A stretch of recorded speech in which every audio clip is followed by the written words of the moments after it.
Yo, what is up everybody? Welcome back to the channel. It is your boy burstzgyt back here, and we are here for another review. This time it's going to be Kong Studios Super Saiyan 3s. This one is the Goku, the K23 and K24. So we'll be quickly getting into these and kind of showcasing them, talking about the articulation and all that good stuff.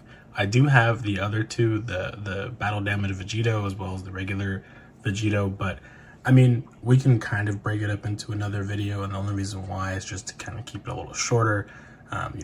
Showing 4 figures in one review is like a little excessive, but yeah, we're gonna quickly just go over these two, and more or less what I talk about with them will be more or less, the same thing for the Vegitos, as they pretty much have the same functionality and all that good stuff.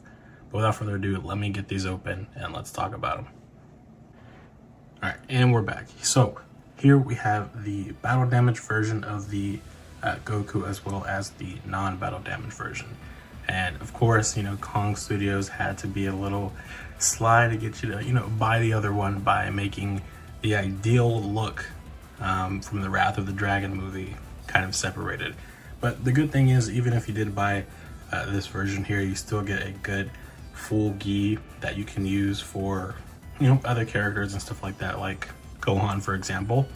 I will mention, and I did make a video about this, Adrian, who is prominent on the 5K Toys Kong Studios Facebook page, as well as some other ones. He's making conversion Nick pegs, so if you're interested in that, be sure to check out his eBay or follow him on Insta and stuff like that. I'll link what I can below. But anyways, back to this. So overall, aesthetic wise, I really do like what Kong Studios did for these figures. Very quickly, just gonna grab the Goku here. As you can see, they did take a little bit of inspiration, I believe, from the Kurlin 3.0 that released last year.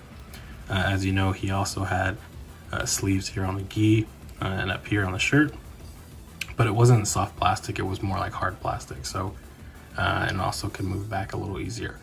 But here they did use a softer plastic. It actually can bend and whatnot, which is really cool. This is looking to be molded onto the arm, but it is not just painted on there, as opposed to how they did the Vegito last time, where they painted on the undershirt. No, it's actually molded on there, which is really nice. The hair is a really nice color. I love more of a matte kind of yellow, pale blonde. I'm not really into the kind of gold colors so much for Super Saiyan hair, but yeah, I think they did it really, really well here. The colors, there's not really too much shading going on with these at all for the most part, so it is going to be more of just that flat color, which is fine in most cases. I mean, of course, you're more than welcome to make those additions yourself, but for the price of what you're getting with these guys, I do think for about, what was it, $55 before shipping, if you got in on the pre-orders, I think there maybe could have been one other thing they could have added in here. I don't know, some kind of effect piece, because just looking at the price of other figures like the Super Saiyan 5s, those are going to come with crossed arms, for example, and for the price range, I mean, what you're getting out of it is pretty decent. I don't think just getting a halo, is justifiable for the price tag being that high, but it is what it is. I will say as well, if you are interested in getting any of these Super Saiyan 3s, the Vegito or the Gokus, as well as the special variants, 5K Toys is hosting a stock sale on Friday at 2 p.m. PST. They are marked up a little bit, so be prepared to be shelling out a little bit more money than the people who pre-ordered. That's the unfortunate part. But without further ado, let's move into the accessories. Now, I won't go over every little tiny thing, just because both of the figures have the same exact accessories.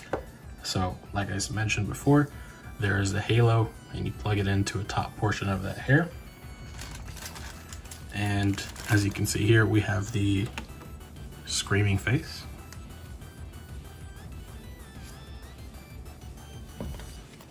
And I'm going back here. You have your kind of standard stern expression. You have the smirk, and then you have that really cool shocked face that will go really nicely with the Tauntaun Art Toys heads, if you do have those. And then we have a different assortment of hands here, so nothing too different from what Tamashii offers, obviously. The only thing missing here that I would say is important is like the hands that actually attach to Ki Blast and whatnot. So unfortunate that it's not there, but I guess you could just go get one of the other hand pegs from the actual figure itself. Finishing off with the whole aesthetic thing. So as you know, these guys were mostly based off of the new 3.0 Superhero Gohan. And you can clearly tell that just by looking at a lot of the different pieces of the body. They do have the same folds in some areas. And of course, the upper body is going to be mostly different. But yeah, I think without further ado, we can just kind of move into the articulation of this figure and get into kind of the last little bits of complaints and whatnot that I would have with it. And then we can close out. So let's move into the articulation phase. All right, so first things first, we're gonna quickly just show the Super Saiyan 3 blue hair here. So it is articulated. All three are segmented and you can move them individually, of course. The big thing here being the fact that it's supposed to be able to stand up by itself. However, due to the weight of the hair, it cannot unless it's held in a certain position and posed holding that weight accordingly, which I have posted a picture of once or twice now. But yeah, I mean, it is articulated. If you can get it to stay without the head, you know, doing that, go for it. But it's weighted down by a lot. You can also take these off. Let me see if I can do it off camera really quick. Okay, well, that didn't work. I don't feel like breaking things today, so just know it is possible to take off each segment, and you can, you know, customize the hair if you want to repaint it and whatnot. But getting into the articulation overall on the figure, so on the head, being careful not to break it. And of course, big gap in the back right there.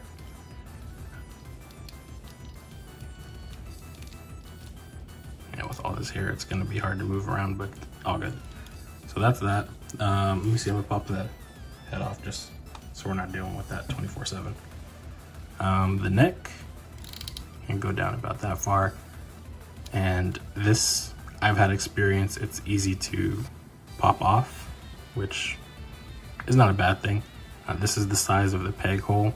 And again, Adrian is making conversion pegs, so be on the lookout for that. I'll post a community post if I see an update. The arms, you can do your standard depose.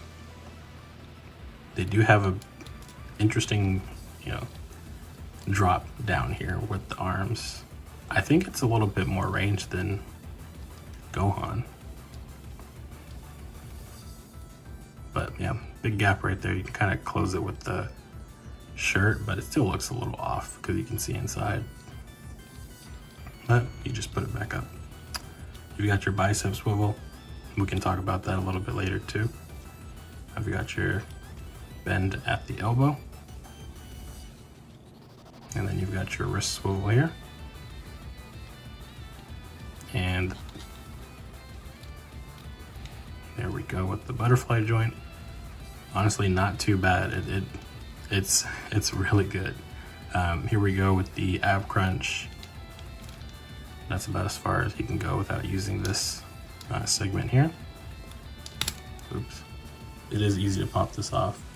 Don't be alarmed if you do. Just be careful not to break the actual peg. But yeah, you can use this midsection there. Just be careful, like I said. Easy to pop off.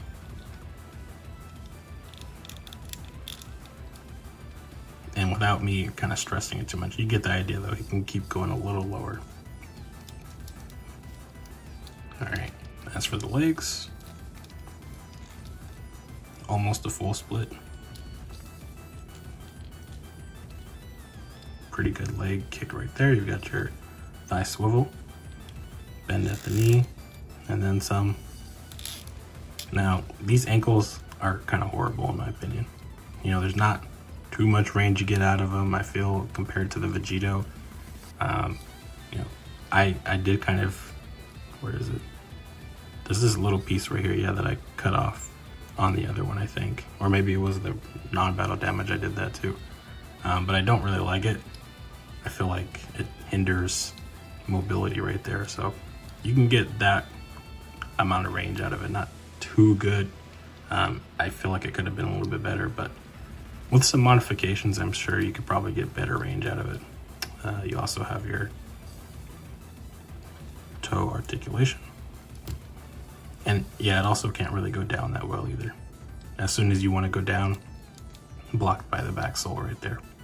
Definitely probably some ways they could have, you know, fixed that, but we've waited a few months for these, so I guess a sacrifice had to be made. But yeah, overall, that's the articulation of the figure, and I gotta say, it's pretty much mostly on par with the superhero Gohan here. You know, it can do just about anything this Gohan can do for the most part. And I mean, it's interchangeable. So yeah, let's conclude here. I'll kind of give my final thoughts on both figures, and then I'll make another video talking about the Vegitos, but it won't be as long as this one, I promise you. All right, so to conclude here, I think that, you know, these two figures here that we have with the Kong Studios Super Saiyan 3s are by far one of their best products they've put out. There are a few issues that I've heard, and I'm experiencing mostly only one issue, and that's dealing with the wrist pegs. As you can see, it is kind of loose there. They do fall off a little easier when you're trying to, you know, use the articulation. The biggest thing I've seen is people saying that their arms are falling off at the biceps very easily, as in like it just falls off anytime you move it, which is of course annoying. And I'm sure that there are solutions to fix that with like home remedies, but it is annoying to, you know, still pay for a third-party figure and deal with those issues. You know, especially when you get that in multiple of the same figure, since there are 4 of them and it's prominent in all 4 of them, it's a big issue. So there is that to look out for if you are interested in getting this figure this Friday. Be aware of that. The neck peg is not easily, you know, just gonna allow you to swap heads. Keep that in mind. The peg is quite big, and I don't know why Kong did that, despite the fact that they already kind of knew that, you know, no, it's not gonna hold the hair up. They could have probably said something, but I mean, they kind of, I guess, left it up to us for interpretation with the pictures that they were showing us. But it was a little bit of a inaccurate display, since we weren't necessarily told that it wasn't going to hold it up by itself with this little neck peg here. So while, you know, you don't have easy access to head swaps, there are other ways to do that. You can use sticky tack in the meantime if you don't want to purchase, you know, more stuff just to customize. I will say though, I think that this Goku right here is just, there's no bad things I could say about it other than, you know, the quality control issues, but aesthetically it looks very pleasing. It looks damn near like a actual Ssj3 and, you know, it doesn't get any more better than that. It's a great option if you're kind of tired of waiting for the demoniacal fit. Base Goku, don't know when that's coming, by the way. We've only seen little bits of the prototype at this point. Same for the future Gohan. If you can't wait for, you know, Tamashii to release their own, you know, newly engineered 3.0, 3.5, whatever it is at this point, base Goku, Super Saiyan Goku, whatever, this is a great option just to have in the meantime. So I do recommend it. But besides that, I think that's, you know, about it talking about this figure. The Super Saiyan 3 Vegitos, just as good. Oh my gosh. The Super Saiyan 3 Vegitos are just as good, in my opinion, as these Gokus, if not a little bit better, just because the ankle swivel is a lot more freer with the range of motion, because it's not being blocked by stuff in near the ankles. It's a lot more freer there, and I'll show that kind of in the next video. But that one will be either, maybe I'll do a short or a 5-minute video, because I just didn't want to have all that up here. It's too much to look at, too much to talk about. You get the point. But yeah, definitely I say go for either this one or one of the special variants if you can.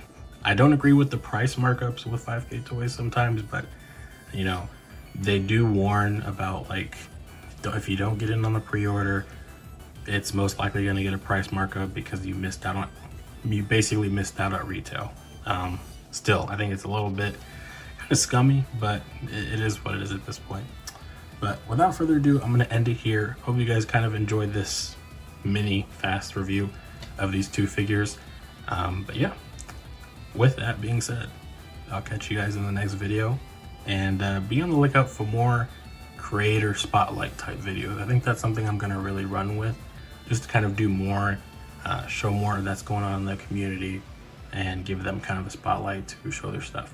But without further ado, for like the third time, I'll see you guys next time. Peace.